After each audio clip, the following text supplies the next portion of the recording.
And hello, everyone, and welcome to OTS Connect. Thank you for giving of your time to join us tonight.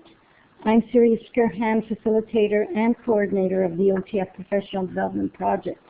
It's my pleasure tonight to again welcome Aviva Dunsinger, who will be facilitating the webinar on a technological twist on inquiry.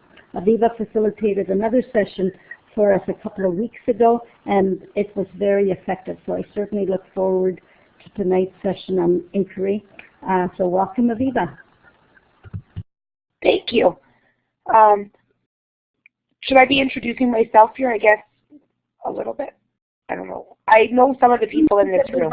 Go ahead, and I think it's best if you give us your background Okay. so that everyone in the room understands how wonderful you are. Nice. Well, this is my 13th year teaching, and I have taught a number of grades. I started in kindergarten for 8 years, and then moved to grade 1 and 1-2 for a couple of years, and then went up last year to grade 6, and I'm down this year in grade 5. And I do a number of prep coverages. So really, I've taught in one way or another basically everything from kindergarten to grade 6.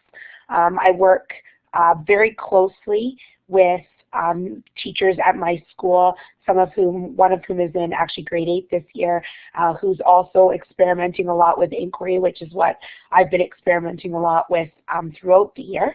And I also love to connect with people on Twitter, and have certainly connected with many different people, some of whom are in the room right now, and have learned a lot from them that I will be sharing tonight, and have actually, as part of this presentation, also shared some people that you may want to connect with if you are actually on Twitter too.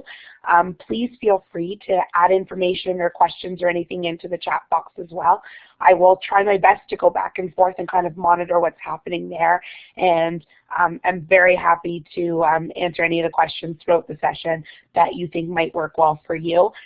You'll see that the majority of the session has information based in my grade 5 class right now, but I can certainly share with you some other examples of different things that I've done in different grades too. And I did notice that Louise just threw in my contact information, and please feel free to always email or tweet me as well. I will certainly get back to you, so that's never a problem. So this is a technological twist on inquiry. And I decided to start with the learning goal, only because I think it's good to hopefully keep us a little bit focused tonight with what I was hoping to get out of this session when I first spoke a bit about it, and hopefully kind of help direct some of the questions and things that happen. But if you do have other questions that go outside of this learning goal, by all means, just feel free to add them to the chat box. So basically, when I was looking tonight, I was looking at the fact that we're learning how technology can support inquiry, and how inquiry can be used in different grades and various subject areas. And for me, just to give you a bit of a background, inquiry is very new to me. I've always liked the idea of hands-on learning, and I probably dabbled last year in project-based learning, but I did a lot of reading over the summer on inquiry, and have really stepped, I guess, with 2 feet in for this year in it, so that the majority of the classroom runs with a lot of inquiry happening in all of the different subject areas. It's not that I never do direct teaching, but it's far less than I ever have before, and the majority of teaching happens within small groups or is scaffolded for the students that need it. And that's something that I will address in this presentation tonight as well, because I'm highly passionate about working with students with special needs, and I do have a number of students with special needs in the classroom, so I'll share a little bit about how I try to scaffold that for the students that do need that additional support. Now, one of the key things with inquiry is you're not necessarily bringing sending home a lot of paperwork. The students are not necessarily doing a lot of textbook work or blackline masters, and so with that in mind, it means that it's important to be able to share with parents what's happening in the classroom, and I've also found it really important to have a chance for parents to be able to support that learning at home. So one of the things that has helped me a lot is with the use of Storify, I basically tweet out what's happening throughout the day and then put it together in a story that I can share with the parents at night. And that shows the inquiry that's happening in the classroom, but also gives the parents some suggestions to further the discussion at home. So I was actually hoping that we would be able to do a web tour just to start off there. Louise, is it possible to put in that web tour with the one at the bottom, with the link at the bottom? Absolutely. Let me just go grab that for you. And any links that we share this way, folks, will be posted in the chat as well as be listed on our resource page. If you have any trouble seeing the web tour in what used to be the whiteboard space, you'll have the link in the chat to click on as well.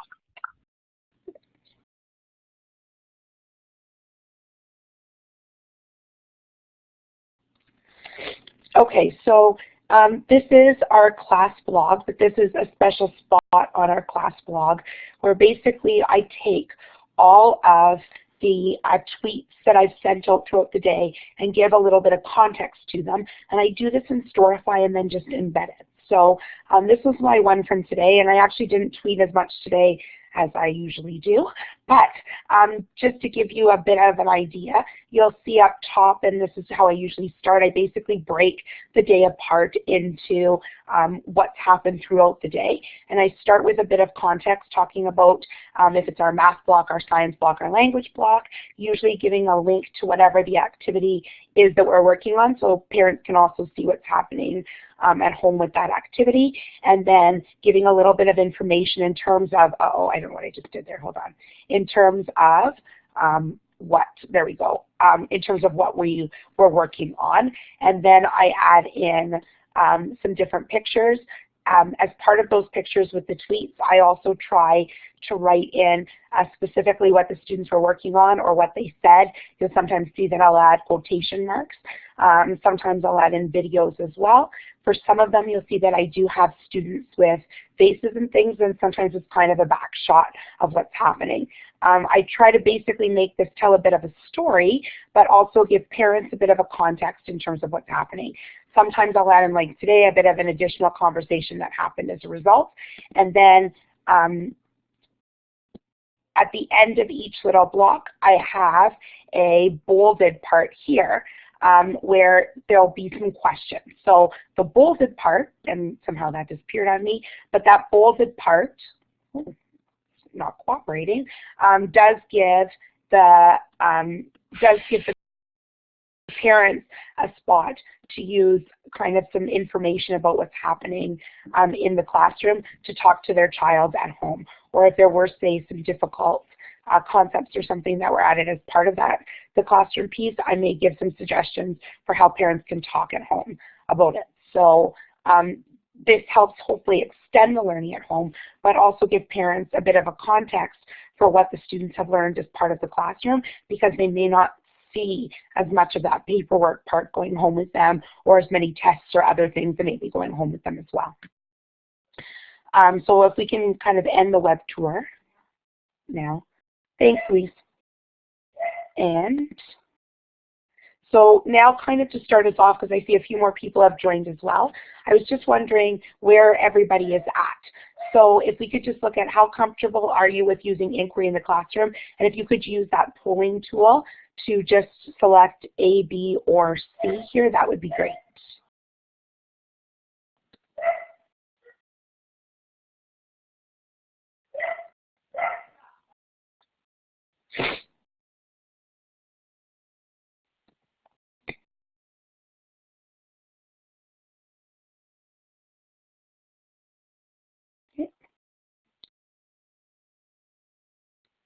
And maybe as people are just finishing that off, since we do have a few more people, if you could also add in the chat box what grades you teach as well, so I can hopefully give a little more information for for anybody who is teaching in different grades where they don't see the information there.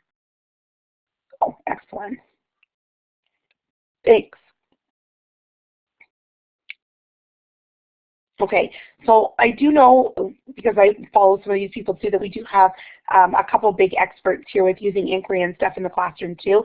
So I hope, like Louise, I hope that you'll share and Sharon too, some of the things that you've done in the classroom, or for the people who are even just starting it or somewhat comfortable with it, if you're using some specific things in the classroom as well that you'd like to share, please add that to the chat box, because it would be awesome to see what different places are doing, or even people who are doing a few different things now, like when you mentioned about doing a spec ed class or teaching a different grade. Hopefully we can add that information in here too. So please chime in with the things that you've done. Thanks, Louise. Okay, so now that the majority of people have answered, then knowing that at least everybody here, it seems, has used inquiry in some ways, hopefully you'll take your text box tool and add to the screen on what does inquiry look like in your classroom and what would you like it to look like. So if it's not exactly what you're looking at right now, what are you hoping that it may be?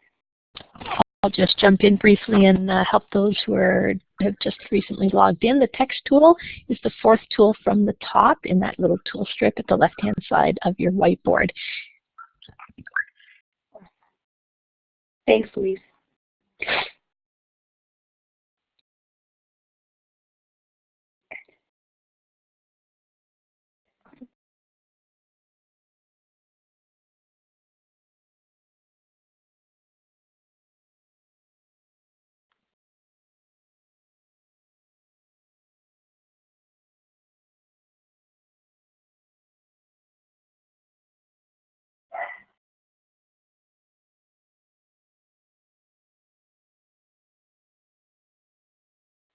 Okay.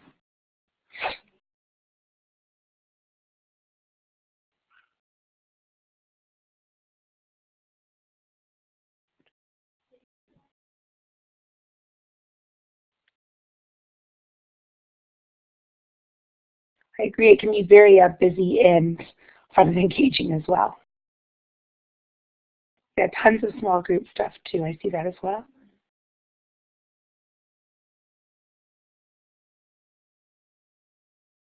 Now, in terms of the student-led learning, I'd just be interested in knowing if people find that they're really directing it by the curriculum expectations, or if they're using inquiry right now kind of in more of like a Genius Hour project, or maybe something that's not directly linked.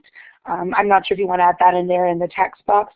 I'd just be curious, because I know there's a few different ways that people are doing it, where they may be touching on the curriculum, or where they might really be using the curriculum to guide it. Project based.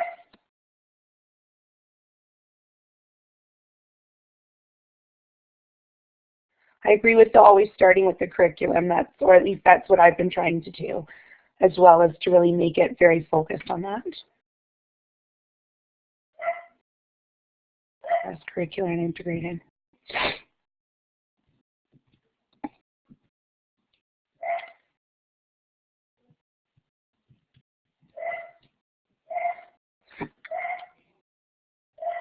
That cross-curricular piece, I think, helps a lot in terms of the timing problem, which is what I certainly struggled with this year when I started with inquiry, is having the amount of time, and the cross-curricular piece certainly seemed to help.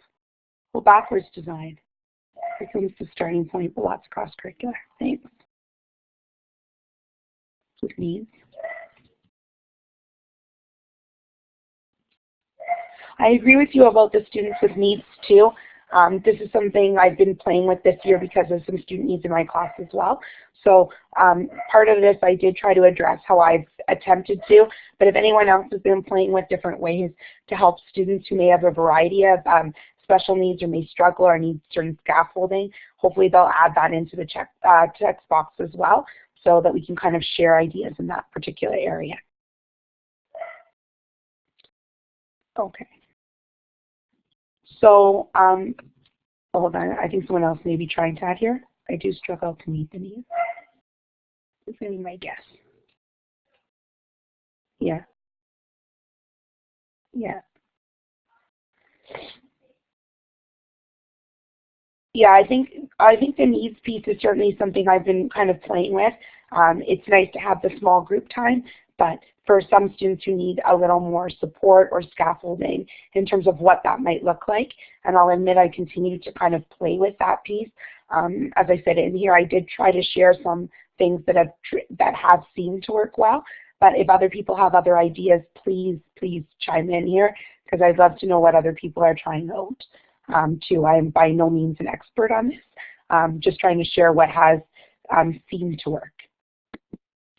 Okay, so I've tried to kind of break this down in terms of how I've kind of structured things to make it a little bit easier as part of the classroom and to kind of help guide the students throughout. So one of the ways that I try with inquiry is to start with the provocations. And provocations are certainly huge for anyone who's in the full-day kindergarten program. It's actually something that I've learned from them. My vice principal, Christy, was great about helping out with this as well. And this is certainly a nice, fun way to get students started with the thinking and the talking piece. So this was one of the inquiries that we did this year. It connected to our social studies topic on First Nations, and it was actually inspired by an in-service that I went to for the board that spoke about an inquiry where someone had done a murder mystery, and I thought, oh, that would be so much fun. And so this is exactly what I tried to do here. So basically what we did is I set up in the classroom, and you can see it here, the murder of which I even got somebody to lie down on the floor.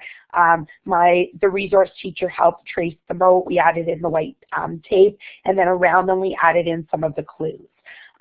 So along with that, kind of left it out and just let the kids come in. When they came in that morning, I had actually put a big piece of caution tape across the door to the classroom. And so I didn't even let them in right away. I explained that there had been a murder in the room. And so they all came in really excited and they started to talk. And so before announcements had even started or I had given them any context, I just kind of had them go over, take a look. You know, they couldn't touch anything, but they could see what was there. And then I gave them the context with an outline. And I did share that murder mystery outline with you. And one of the things that was neat about this particular one is that it was really a case of assessing the process instead of the product, because we did not have this as a culminating task. This was something where they collected clues, they interpreted them, we used the overall expectation related to inquiry, so they had to set a number of questions from it, and then from the questions they had to find the information, they had to make connections, they had to come up with what they thought their theory was. Then we played, my vice principal also helped with this too. She introduced my class to the challenge game, which was great for accountable talk, and was great to get students thinking a little more deeply about it as well. So they got into partner groups against partner groups, and they started to share theories, and they were only allowed to question each other back and forth. And the idea was to try to show holes in their theories, and then they were able to go back and re-explore it again. And then as part of the PDF, you'll see there was actually a rubric. So it was a neat way to kind of put everything together and then have the students assess at the end. And this whole entire murder mystery took about a week. I see that Paula here has shared this other one with fingerprints and stuff that she had done as part of a murder mystery for a literacy one, which sounds absolutely awesome, by the way, which I know Louise had chimed in too. So it's neat to see the different ways. I will say it was like totally engaging, and even some of my more struggling readers and writers were really into trying to figure out how all of this went together, and they found out some pretty interesting information too that I hadn't even really thought of or read about, and they managed to find it out as they were trying to put all these different clues together. So I can imagine that any grades that can put this together would be pretty neat. And I just said here, provocations are things that can certainly work for any different subject area. I know this was touched on a little bit with people who have shared about some different inquiries that they've done in the classroom as well. But I certainly use it a lot in math to get students thinking about some new concepts. So in this particular case, basically what I did was tape off sections of tables and put items that were similar in some ways into those sections. And then what they did at that point is they had to come up and try to figure out what the similarities were, how are those sorted, and what made something fit into one idea instead of another idea as well. Oh, I do like the lost pet idea, by the way, that's going into the chat box as well. That would be pretty cool, and I bet people could use a bunch of different clues with that. And in fact, if you're doing a really young grade, I wonder about some kind of story. I bet there's either a Franklin story or one for I'm trying to think of the ones with like My Mom and I and all of that, or one of the pet ones that you can kind of get kids excited by something like that. I bet there is actually one on a lost pet that you could do. There you go. Thanks, Mercer Mayer. Was forgetting about the name. So I bet something like that. I think Arthur may also have one actually about a lost pet that could actually act as a bit of a provocation to start too. I could be wrong. I have to think about that one, but I'm pretty sure I've read one before too. So, oh, Corduroy's Missing Lost Button, that would be awesome. That would actually be a really cool one too.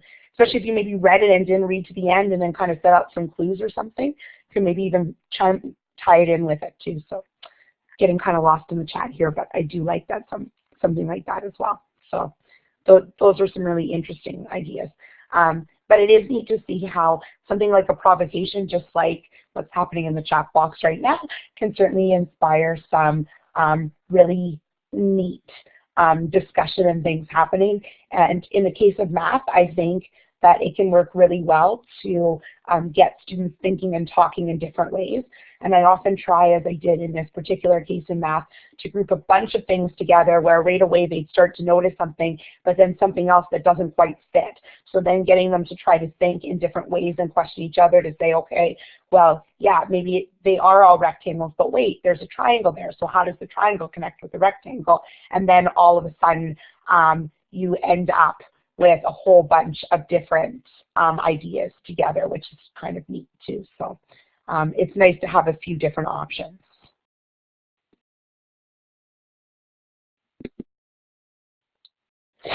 And here, I think once the provocations get the talking going, then the next big part is kind of responding with the questions, which is something that was kind of a struggle for me to start with because I was used to actually answering the questions, not chiming in with questions of my own. And so when the questions came to me, I kind of felt the need to answer them instead. And so now I find it kind of neat that instead of just answering them, I can kind of respond with another question. And I find that the students are actually starting to respond to each other with questions now too, which is also nice. So that instead of just even coming to me, they're used to the fact that they'll come to me and they'll get a question, and that question will kind of spark something else for them to go look to, or they start using a lot of prompts. I was talking to someone else about that the other day too. They're starting to use some prompts like tell me more, or that's a really big popular one, or why do you think that? Something that will get them to really kind of reconsider, or a lot of like, oh, I wonder, and they start to go with that as well. And it's something that I've almost had to train myself on. I think Louise mentioned it too, is that it was not how I was used to acting. It was so much easier before to just give the answer, that it's been really hard to start coming in with the questions.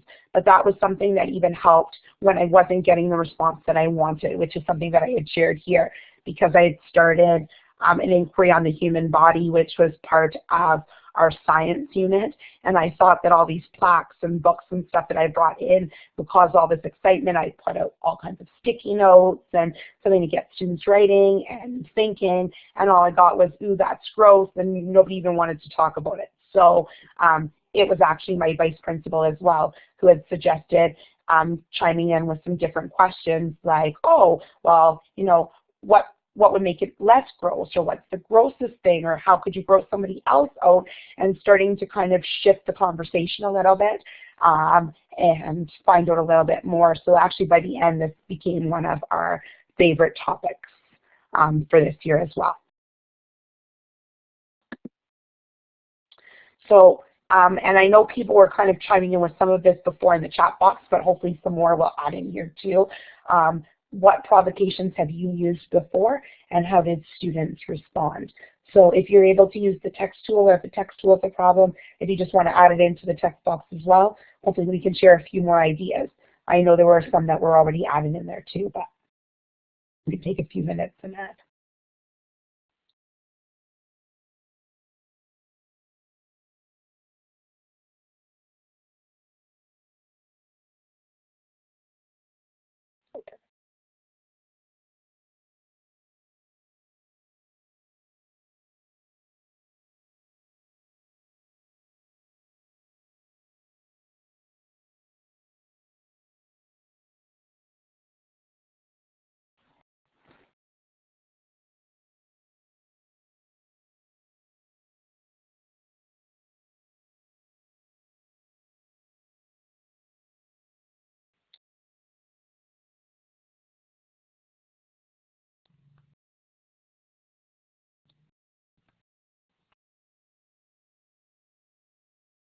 I like the flyer idea.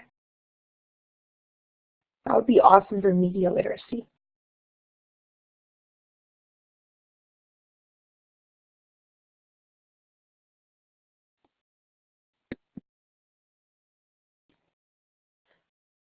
Sharon, what are some environmental events or current events that you use for inquiry?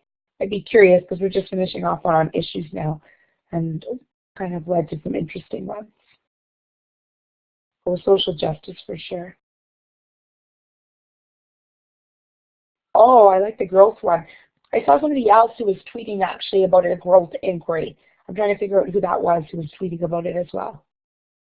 I don't know if you know, Allison. There was somebody else that was also, I think, doing a growth inquiry too, and was doing some stuff with planting.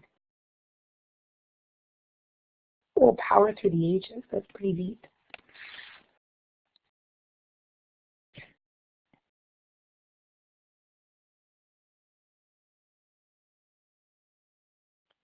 For the person that wrote down about First Nations and Shannon's dream, I'd just be curious to know what you did with that. Because that actually sounds really cool.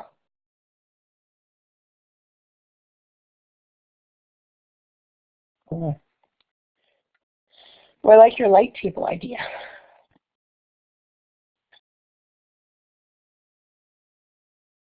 Oh, thanks, Sharon.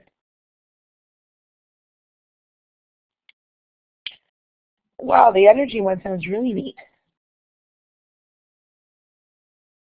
Water wheel? Wow. Oh, the Olympics. Yes, I seem to have an evolving thought on Olympics, but I do really like the Olympic stuff that I've seen as part of an inquiry. Kind of wish now that we could go back and I could try Olympics again. Do it better than I did before. Oh, I like that one for matter materials. We no longer need the materials. Thanks, Sharon.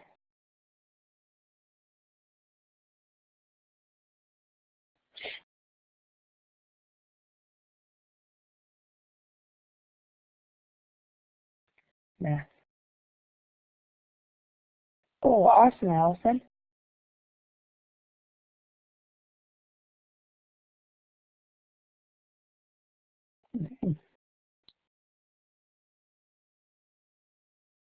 Now I have all kinds of different provocations to try out and or refine and try out. So this is awesome.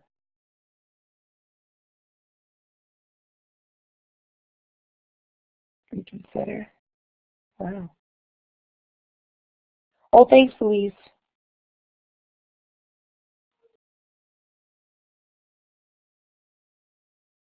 This the website that Louise just added here is awesome, by the way. Oh, glad that's working now, Phil. Thanks for persevering.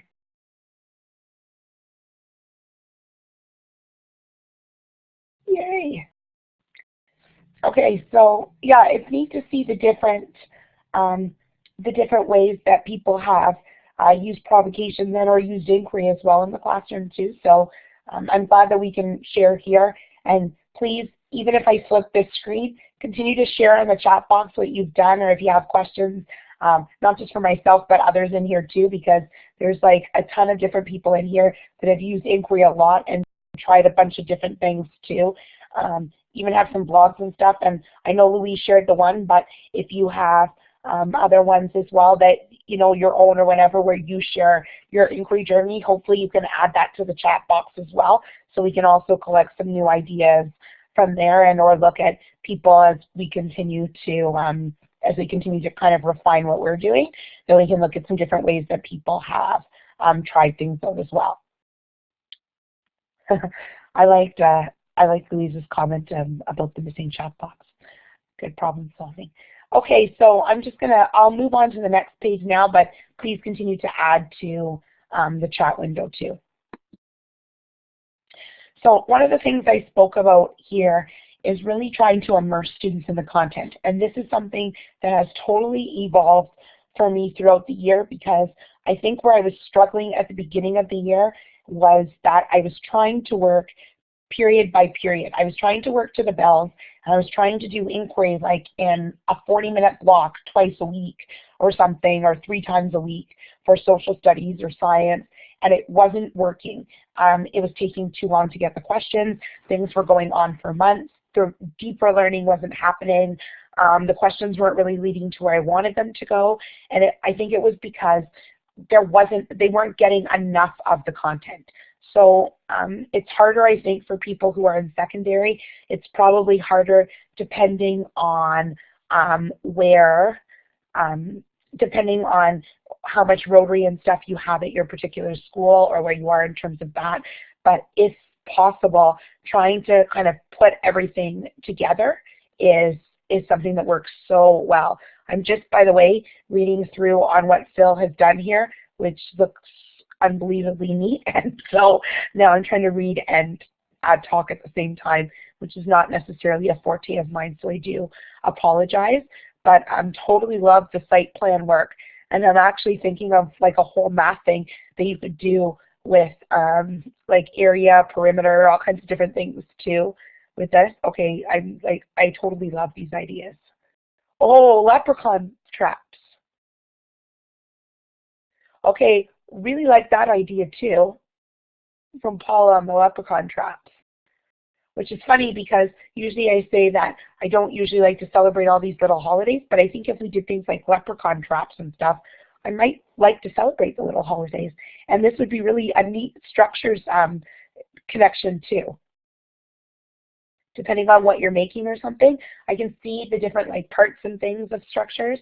I don't know what, I can't remember what grade you happen to teach, Paula, but I was thinking like grade 2 and things like simple machines, you could get some really neat things happening there. Oh, 3, 4, yeah, I know there's some overlap stuff there too, but yeah, you can get some really neat things happening there. Oh yeah. Oh, good, thanks, Phil. It's neat to know that that's what you did with it too. That design project, area, volume, perimeter, unit rate. Okay, totally love the math connection with what Phil's done here for inquiry too. So it is just neat to see the different ways that people have tried to immerse. And what's great, and Phil shared it in his, Louise has shared it in some of hers too. I mean, everybody, I guess, and what they've shared here is that whole idea of kind of making the math, the language, the science, the social studies overlap, which really gives to some deep learning. So the example that I had happened to add here was the one that we had done on the human body, where it was, like you can see, there was art that was added in with it. There was language, there was the science piece, they had done the writing piece, so there was a whole thing here. What's your definition of inquiry?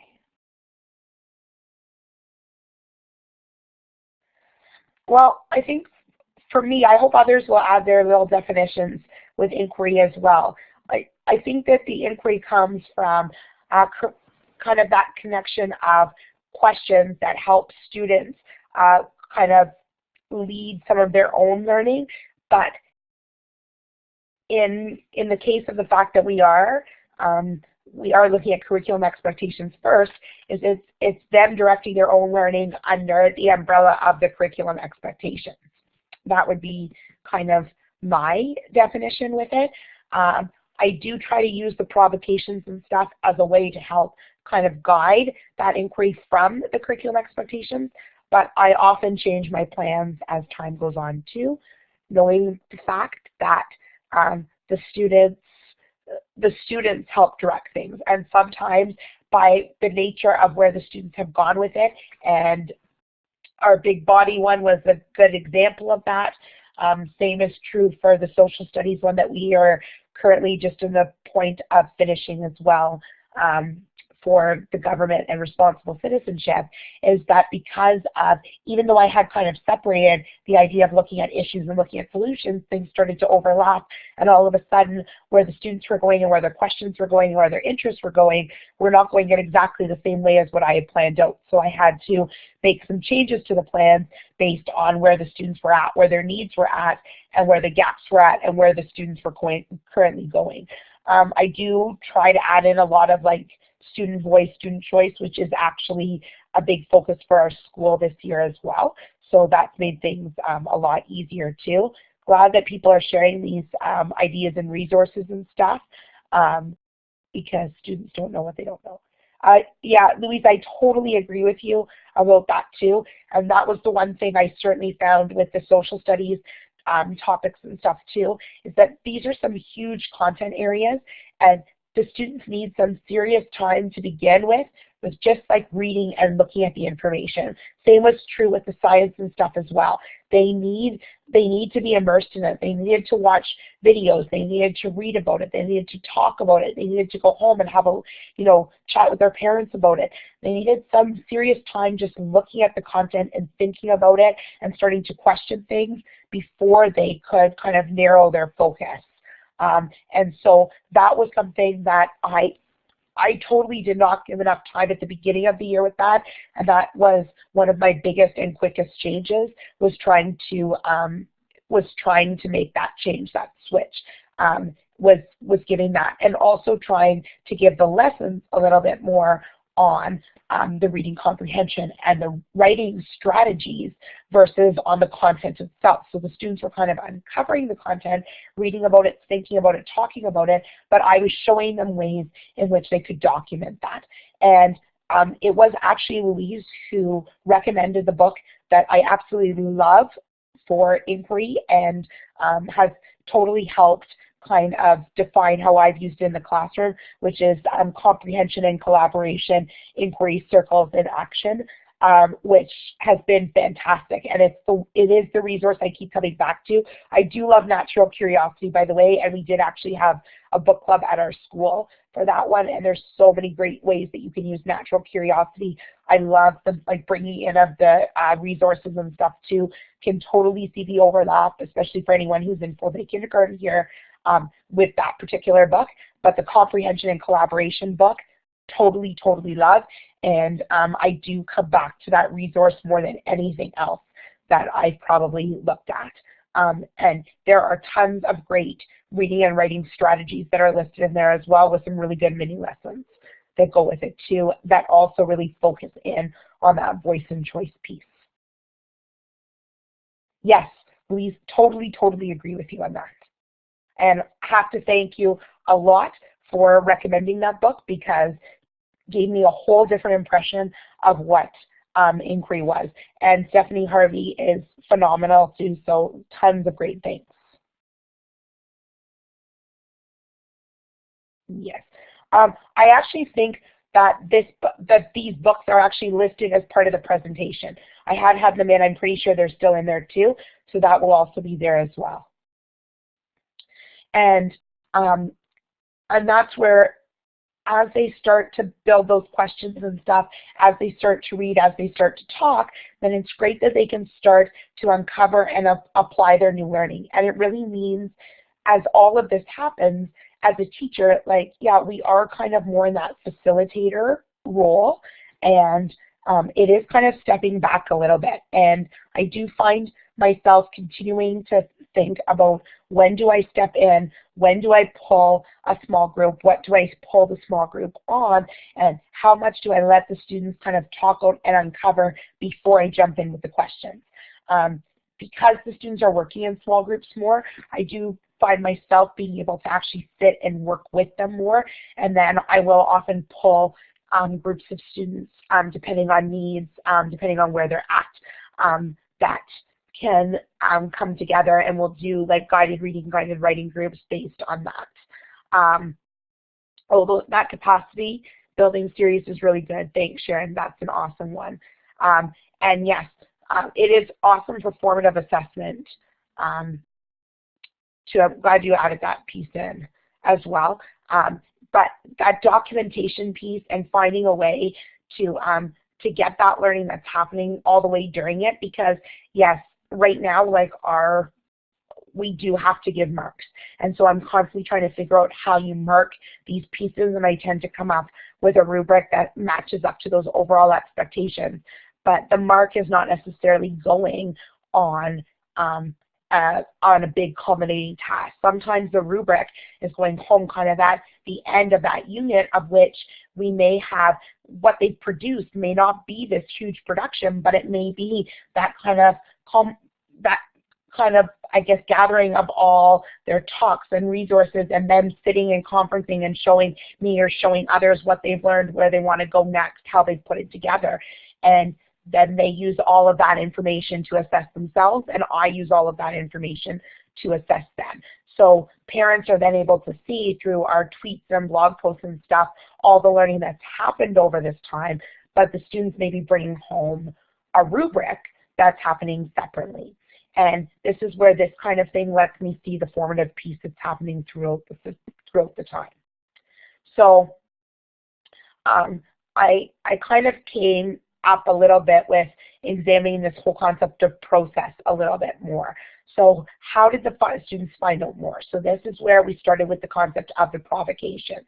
They did generate the questions.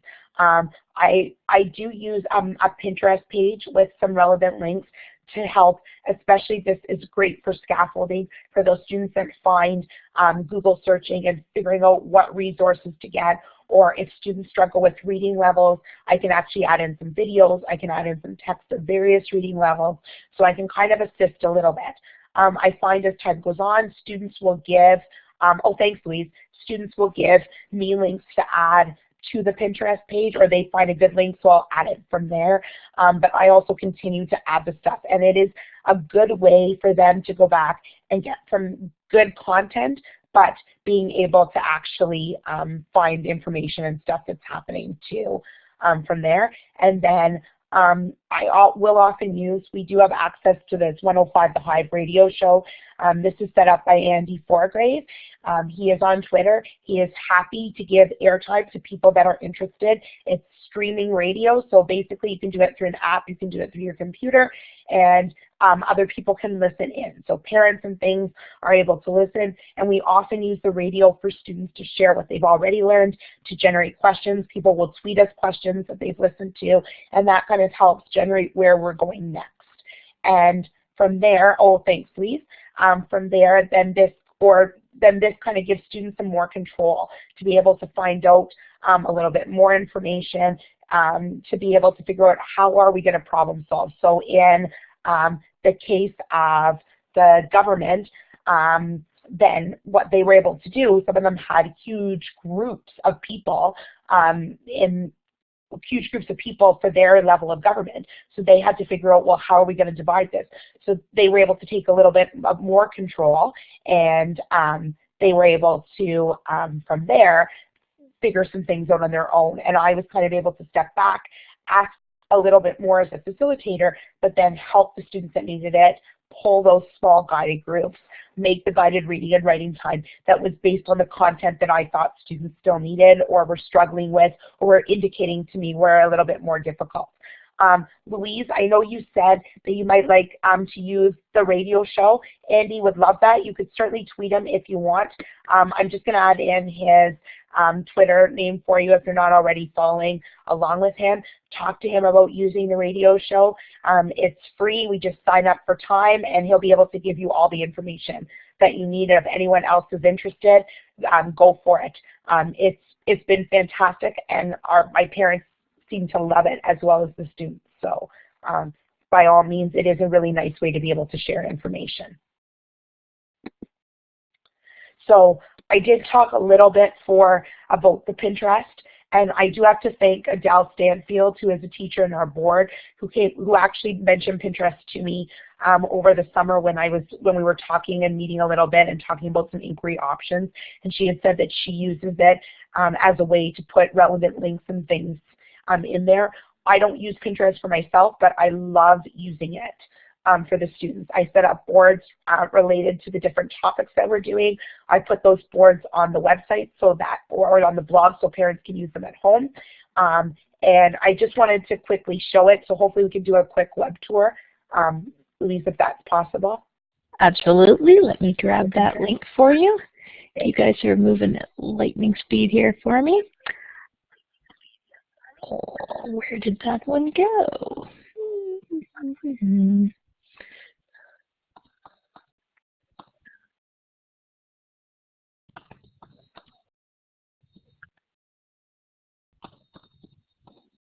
Sorry about this, folks. I got it. Perfect. Thank you. So once again, if it doesn't show up in your whiteboard space correctly, then go ahead and click on the link in your chat.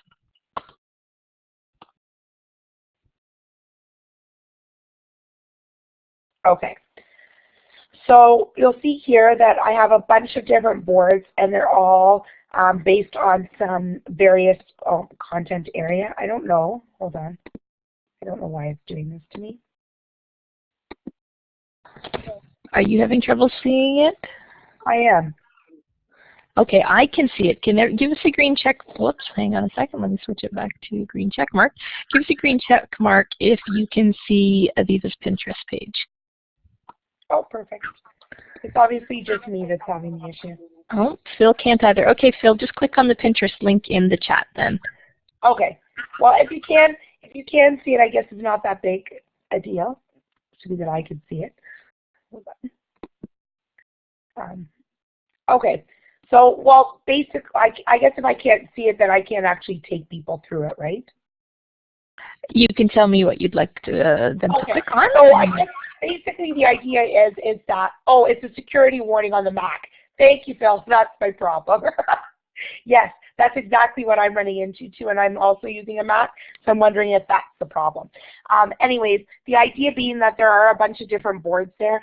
Some of them I use for the whole class, like the First Nations one, which was directed for our social studies unit. Some of them I've set up just for individual students in the classroom. Oh yeah, so it looks like we've all got the problem because of the Mac. For the individual students, I set it up, and Pinterest, by the way, works unbelievably well for my students with autism because it's very visual, and on the task analysis that I do for them, I can actually screenshot the specific link to click on. So I can tell them what web address to go to. They can see the visual of where to click, and then that one takes them directly to the web page. If there is a password or something, then they can type that in as well. So it is a really good option for them, and you'll see if you look through the Pinterest page that some of the links are for all of my students, and some are just meant for specific students based on their specific needs as well. Even though the URL for whatever reason will not work on the Mac, it will work, I think, if you open up, or it should work if you open up a web browser and put it in, and then you can see all the different boards and things too. And I guess that's it for the web tour then. Thanks.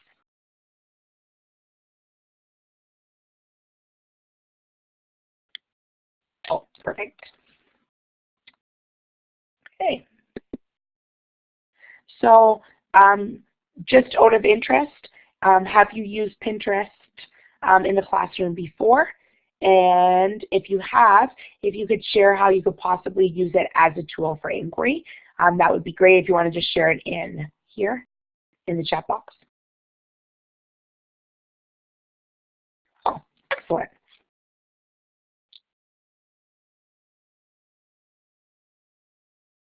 Now I know there are people who do use it with their students, and they've actually set up like a student account where they've given the students the password and used it before.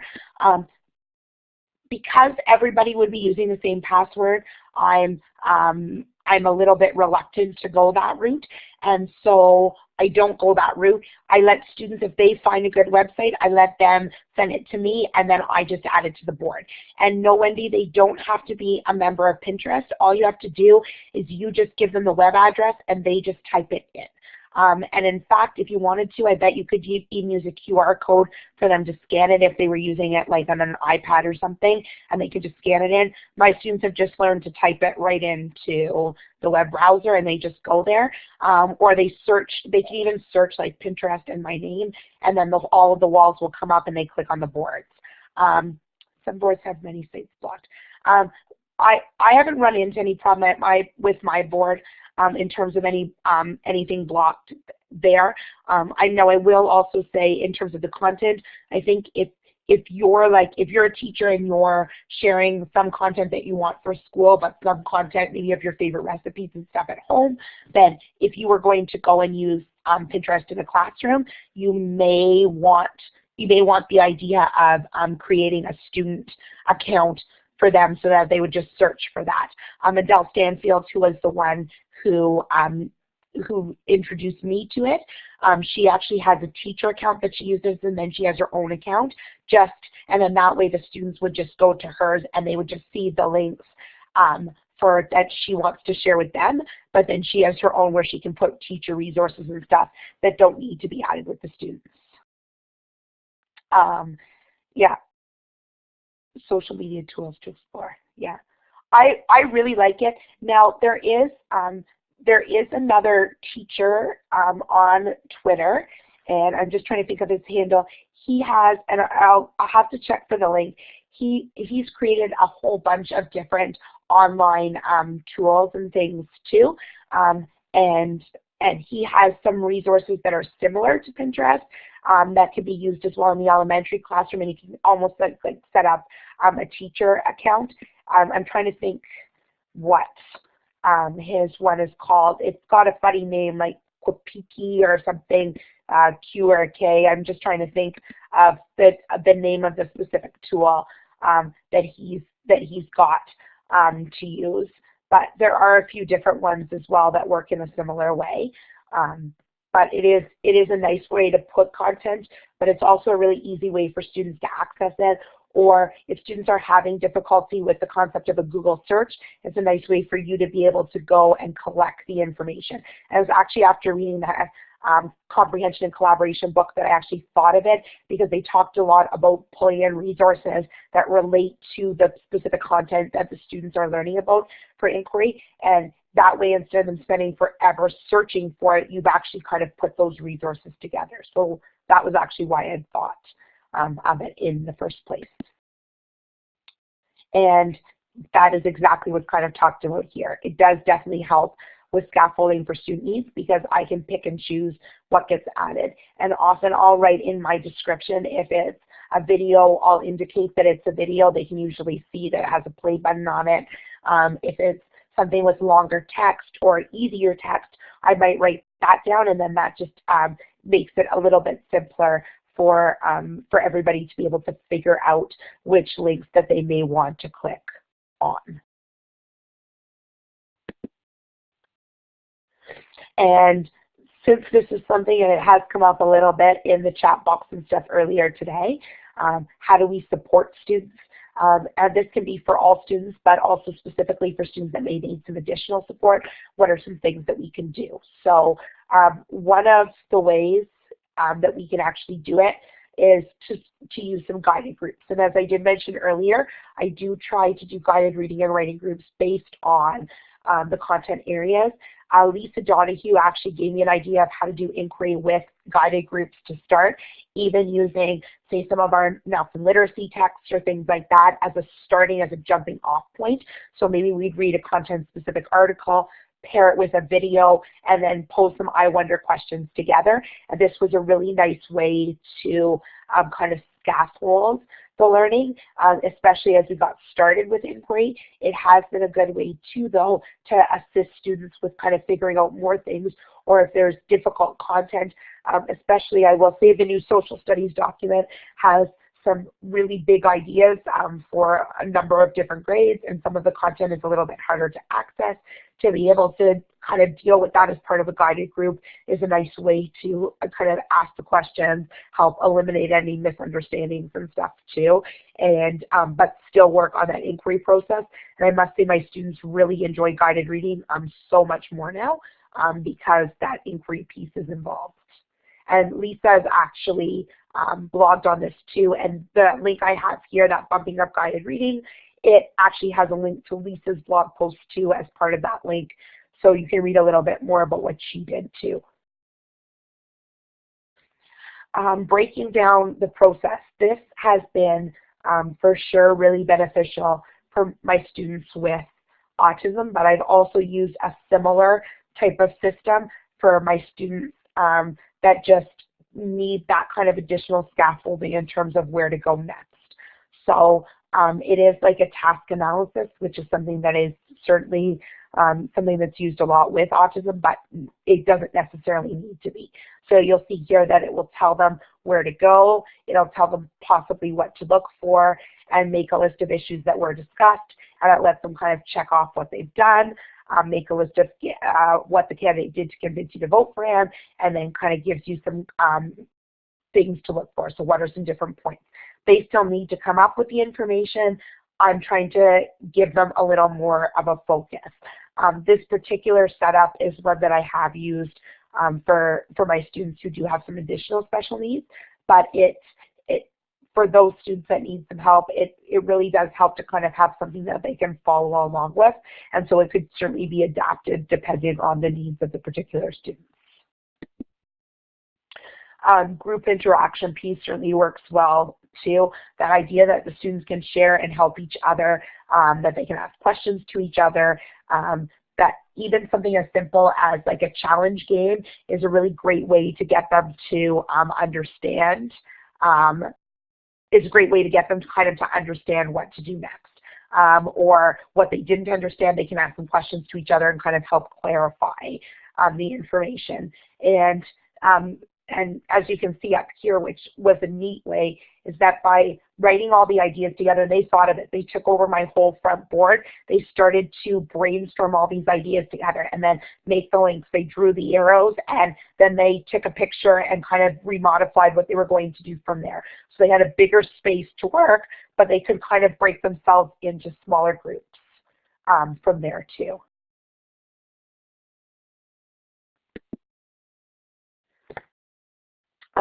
Wendy's idea here about a list of experts is also really good.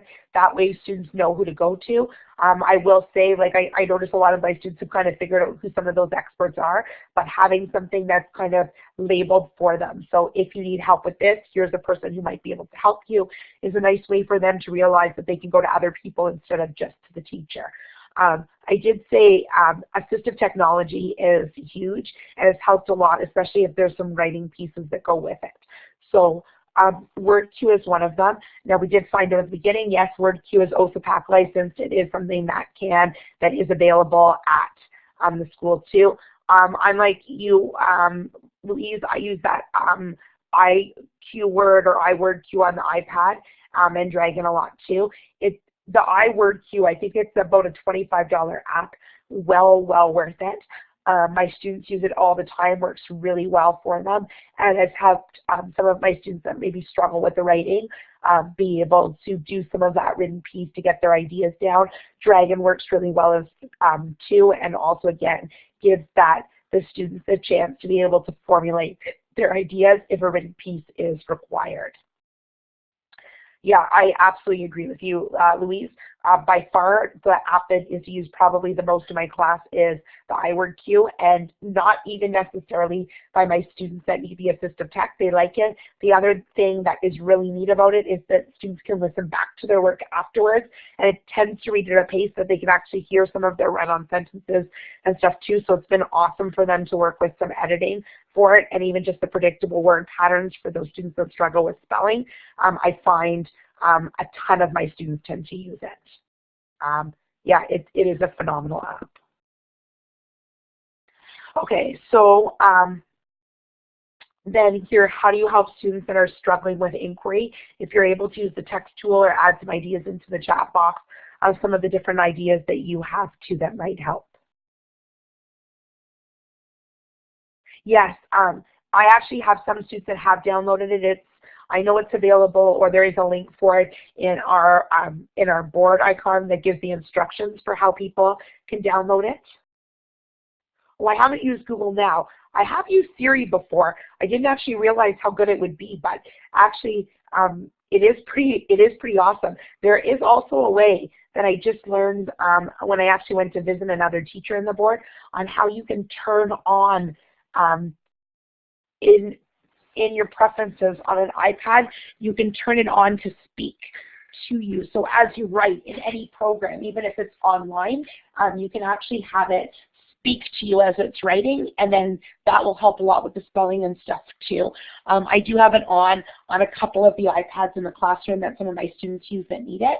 I personally find it a little bit frustrating because I make a typo or something and then it reads the words out loud and it keeps on scaring me, but my students actually quite like it. So it is a good option for some students for sure. I'm just going to have, I think it's under the accessibility options. So if you go to accessibility, you can turn the speak selection on, and you can turn the speak auto text on as well.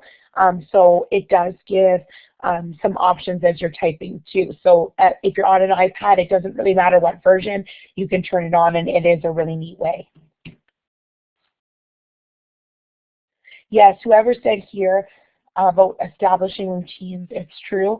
And I will say too that I thought it would be easier with students that were older because they could access the information and stuff more and, you know, write out the questions, and I thought that that might make it a little bit easier. It was not necessarily easier at all because students are quite accustomed to the teacher being the person who has all of the information, and as they get older, it becomes a little bit harder to kind of train them opposite. So that also took some time too, is to get them used to the idea that they could come up with some of their own ideas and that they could look not just to the teacher as the one who has all of the information. Oh, graphic organizers. I love graphic organizers.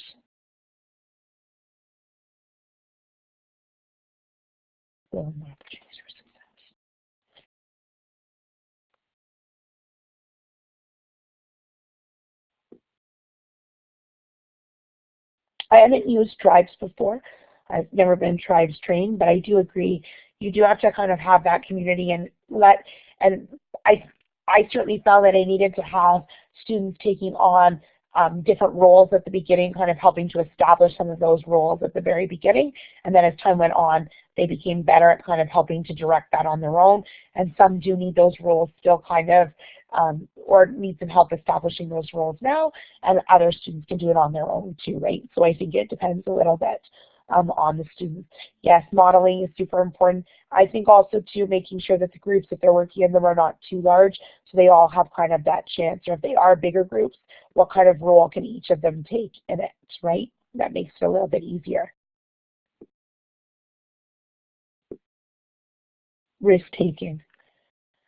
Yes, the risk-taking piece was the piece I found difficult to get into at the beginning.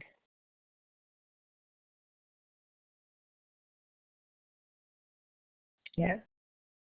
Yeah, and they need to know what that safe environment as well. Just that environment to know that they can share ideas and it's okay to be wrong. No one's going to laugh at them.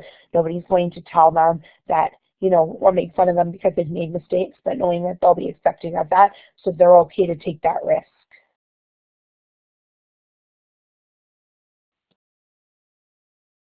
Okay. So it's neat to share those kinds of ideas because I think sometimes it's a little bit easier to work with the students that do well with inquiry, but for some students it takes a little bit longer to support them, and how do we support them? And that's the ones that I keep on trying to play with, because even though I know that you can pair students up that may be struggling, you still want to make sure that as part of the pair that everybody's learning something. So if you pair a student up but it's only one person doing the work, then that's not necessarily a learning opportunity for that other student. Okay, so there's certainly a lot of different technology options. I know that some were mentioned in the chat box before. Google Docs has been a great one as we've been doing some more writing. Our board does have Google Apps for Ed, so every student has their own Google account. And so, yes, Office 365 as well. We're using that too, so we're kind of going back and forth with both. But the idea of being able to share documents and collaborate together has been a really nice way for them to be working together and all contributing ideas. Again, kind of talking about how the students can all play that role. Being able to contribute on that same document has certainly been a big one. I also threw in some different apps that we've used before that students continue to like to use. So iMovie is a great one for sharing videos. Certainly gives some good options for students that maybe struggle with the writing.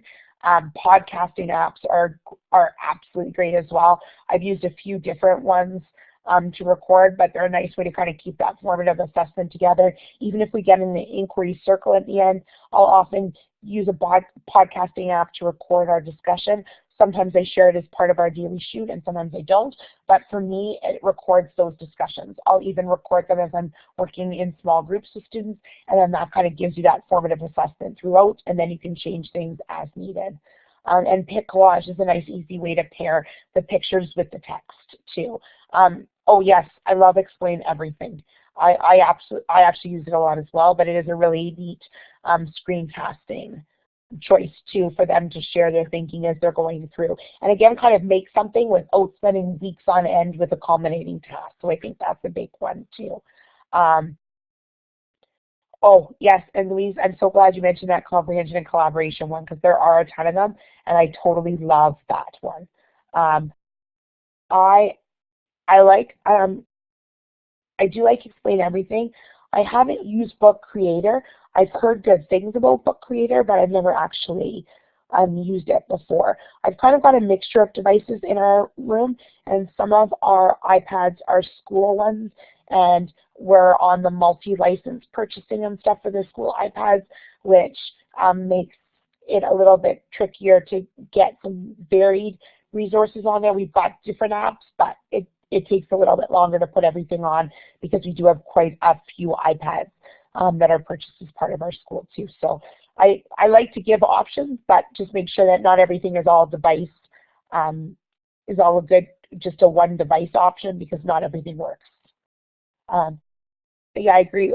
Prezi is difficult for the mobile devices for sure. And process. Oh, awesome. And yeah, anything that you can put things in. I have a lot of students that like using PowerPoint and stuff as well. I've never really shown them how to use PowerPoint, but many of them have used it before, and they kind of go back and forth with it too. But they do like it. It's a relatively easy way for them to share their thinking, and they don't have to make everything really fancy. So just even if they want to put their information together, some find it a little bit easier and something like that. Okay. I'm going to skip over this one because it looks like we've shared a lot of those resources and apps and stuff already as part of the chat box, and I'm kind of cognizant of the time that's running out and like numerous more slides that we haven't gone through, which is okay. But anyways, I think I'll skip over this one but please continue adding the information and stuff in there. Oh, perfect. Thanks, Louise. And the idea of assessing the process and not the product is big, and it was the one that I've been playing with a lot. As I've mentioned a couple times before, our vice principal has done a lot of different things with regard to inquiry as well, and she has her own blog in which she's blogged about some of her thinking about it.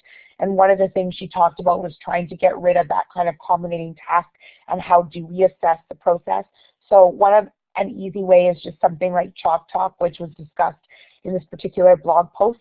But the idea being that I gave them kind of initially a question to share their information on a particular topic, and then an application question to take what they had shared and write it down. And then we actually had an inquiry circle to share the other things as well and recorded it. And they actually evaluated themselves based on all the information that was shared. And all they did was write the stuff down. They could ask each other questions, but they just put their initials next to the information that they themselves had shared, so that I could actually see what each individual person had shared, what they knew and what they maybe didn't know, so where I would need to go next. And I just shared here a few different ways that we can maybe assess the process instead of the product. So if it is something like a podcast, if it is that radio show, I did put in Andy's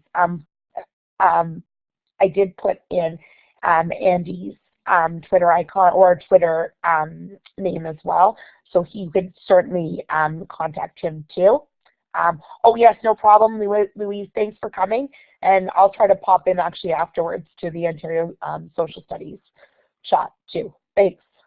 And also the conferencing piece too. Even just sitting in conferencing with students can give that option for assessment as well, to see where they're at and where you need to go next. And if you can record that in some way, it just gives that other piece.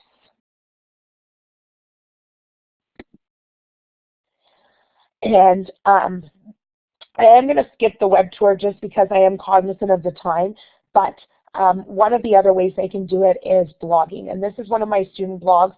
It does have the link here, so feel free to pull up that link as well. I'm sure it will get added to the chat box, but it is there free if you wanted to write it down as well.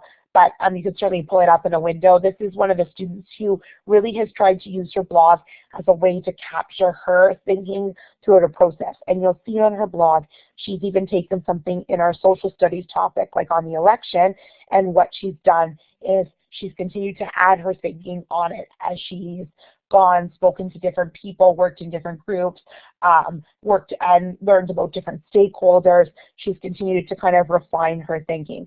And one of the neat things about this particular one is she got some neat feedback actually from our superintendent and trustee on her ideas. So not only was she able to explain her thinking, show how it's evolved, not only was I able to comment on it, but she was able to get some comments from people who are some of the stakeholders involved and kind of give her some different information and things to consider as well. So with all of this idea of assessing the process versus the product, I would be interested in knowing where people actually stand on the idea of culminating tasks. So if you're able to add in an A, B, or C on if you do use them all the time or sometimes, or if you are trying to move away from them, and then if you wanted to add into the chat box what you've done or kind of sharing where you're at, that would be great, or any other questions. I do have a link here. This is the link to my Vice Principal's blog post. It's one I've referenced in like numerous blog posts of my own, but on the concept of maybe re-looking at culminating tasks. And Christy is on Twitter as well and does actually share quite a bit of information on it too.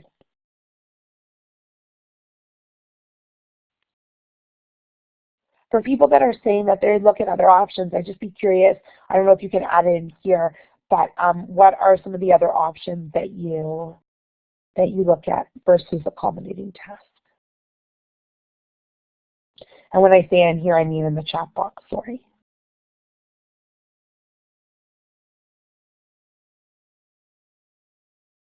Oh, thanks, Wendy.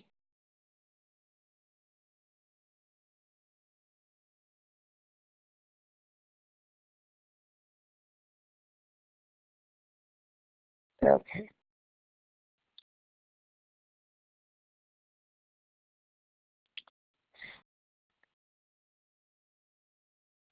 Okay, if people want to continue to kind of add into the chat box, I'm going to move just because I'm looking a little bit at the time, so I'd like to try to share a little bit more, but I will kind of go back and forth between the chat box as well. And this is where I kind of went with the other piece, that not only is the technology really great for students when it comes to inquiry, but it's great for teachers too. Connecting with others is wonderful, and these are two specific chats. Louise, who just left, actually helps oversee this Ontario Social Studies History Geography chat to talk about the new curriculum. It's wonderful. It's Thursday nights, 9 till 10. I try to chime in whenever I can. And it's lots of great discussions on inquiry as well as the new curriculum document. And this Regio PLC one is another great one, especially if you are an FDK teacher, but even someone who teaches grade 5, I tend to look in at it just to get an idea, because the discussion in it definitely is all about inquiry and different things that people have tried. I then listed here a whole bunch of people on Twitter that do tweet, blog, share a lot on inquiry. I know that this is not everybody. I know I probably missed a whole bunch of people.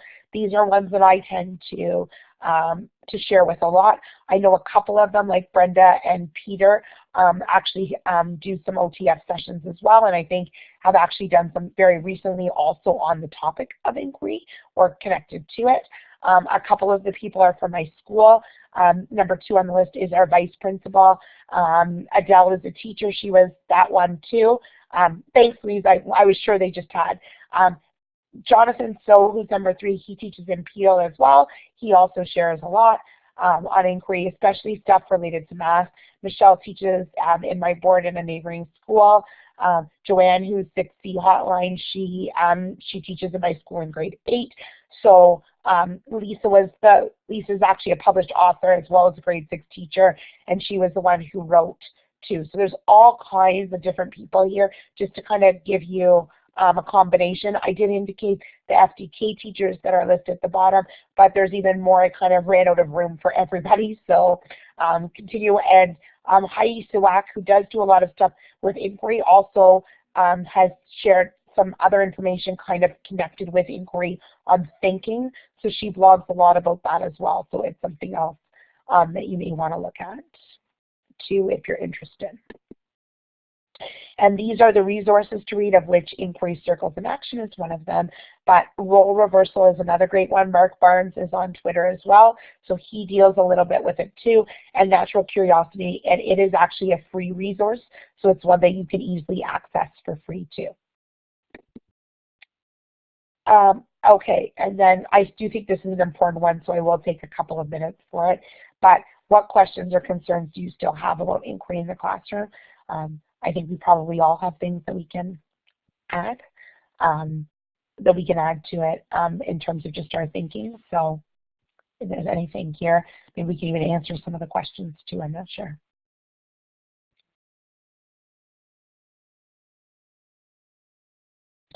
So if you wanted to add it in here in the text box.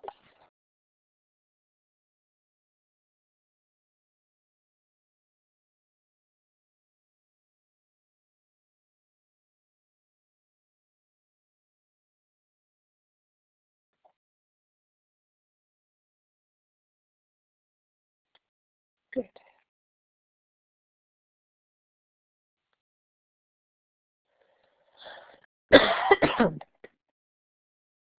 I'm still playing with the concept of saving time. I'm not sure if I save time or not, but I do think we lead to deeper understanding, so maybe that takes more time. I think we can balance time a little bit when we look at the integration piece, and I do find I save a little bit of time on the marking because the marking piece is happening more as throughout that process versus all these big kind of final products. So it maybe helps save with the time. The time for teaching though is more like, I don't know, deep versus long. Oh, no problem, Phil. I hope everything's okay.